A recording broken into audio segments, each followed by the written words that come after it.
really builds on the tremendous amount of work already undertaken internationally around digital capability. So right at the beginning, we did some research, a discovery phase, if you like, a landscape review, which included reviewing 13 frameworks that the healthcare workforce are most likely to come into contact with. So thinking about the complex pathways in and out of the healthcare sector, considering education, social care, the third sector, and what's happening in other nations. Two of these frameworks, really interestingly, JISC from the education sector, which is what Health Education England use, and the EU Digital Competence Framework.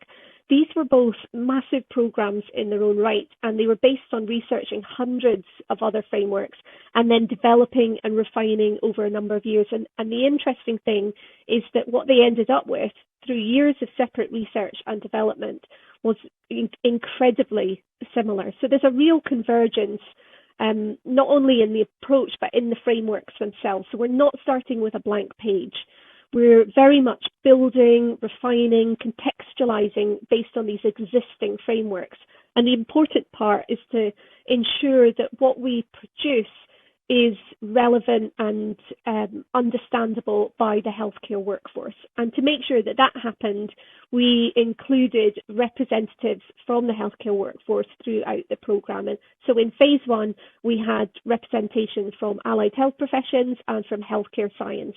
And right at the beginning with that working group, we agreed some principles. So things like it has to be easy to understand, it can't take too long to carry out the self-evaluation. And then once we had the principles agreed, we moved on to organising and categorising and synthesising the different competencies from those existing frameworks. So looking for commonality and differences and having lots of useful, sometimes lively discussion on what's important, what goes where, what joins together, and what needs to be completely rewritten for the Welsh healthcare context.